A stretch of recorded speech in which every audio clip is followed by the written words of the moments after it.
Hey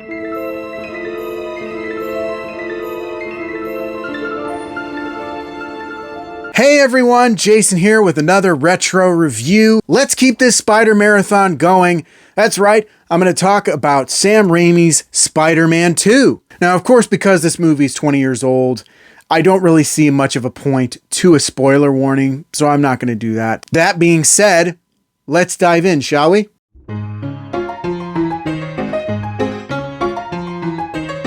Spider-Man 2, I would probably say, is my favorite of all the Spider-Man movies.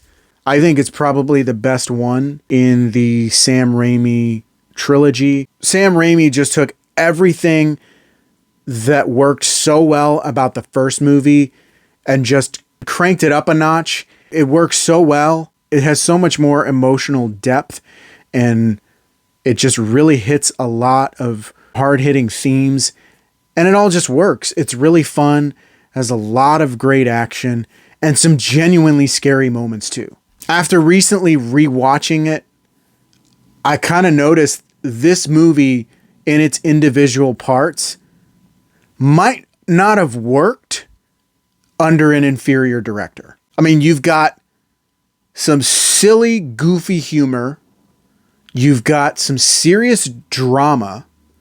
You've got hardcore action, and there are even moments where you've got like a genuine horror movie going on, especially when they're trying to surgically remove Doc Ock's tentacles. I mean, that entire scene is absolutely terrifying. Under an inferior director, those elements would have just completely fallen apart, but Sam Raimi really does a fantastic job just balancing all those spinning plates and keeps every single one spinning. Everything works in service of everything else, and it's just a really good, solid, satisfying movie. And once again, the performances are pretty great. You've got Tobey Maguire leading as Peter Parker.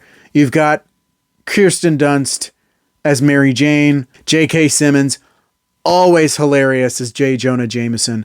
And this time around, to fill the void left behind by Willem Dafoe as Norman Osborn, you've got Alfred Molina as Dr. Otto Octavius. Really just giving this beautiful, nuanced, and just excellent performance.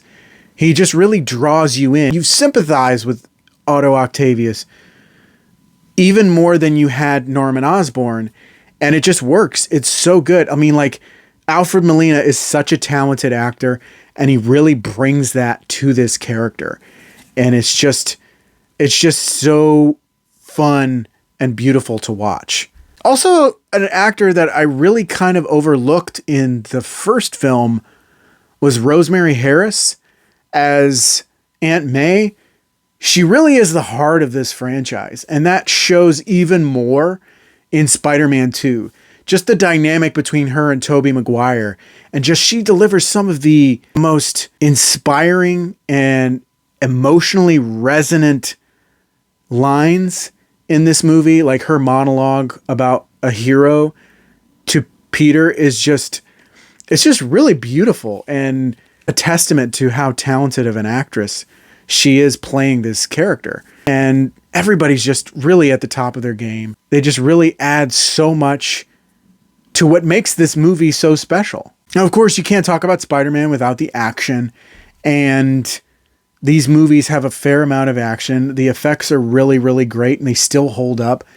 This movie really does also kind of show its age a bit with the CG, particularly with Doc Ock, because unlike Spider-Man and the Green Goblin, where they were in suits, he's a human character, and it gets a bit wonky in some places, but the fact that they blended practical effects with computer animation really helps to sell the mechanical arms and makes them feel very real. So when they're computer animated or live action, it's really hard to tell sometimes which is which.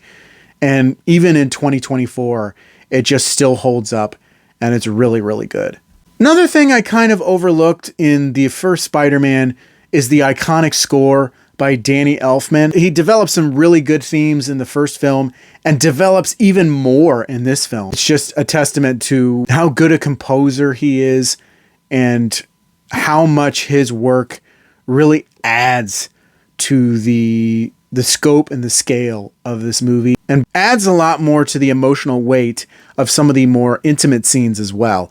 He's just a fantastic composer. I've always been a fan of Danny Elfman, among others, and he just really does a fantastic job with these two movies. Overall, Spider-Man 2 is my absolute favorite Spider-Man movie, probably one of my favorite superhero movies of all time. Everything still works to this day. The performances are incredible. Visual effects are still amazing. The practical effects are great. The score just is really beautiful, and everything just works so well together to create this fantastic and extraordinary and spectacular superhero film that's still, to this day, one of the best superhero movies of all time. But those are just my thoughts on Spider-Man 2. Let me know what you thought down in the comments. What was your favorite part? Who was your favorite character? Who's better, Doc Ock or the Green Goblin? I want to hear from you. If you enjoyed the video, don't forget to click that like button. You want to see more videos, don't forget to subscribe. Hit that notification bell so you can get updates on all my future videos. You can also follow my social media pages. Links down in the description of this video. Thank you so much for watching. I really appreciate it. And remember, with great power comes great responsibility. Bye.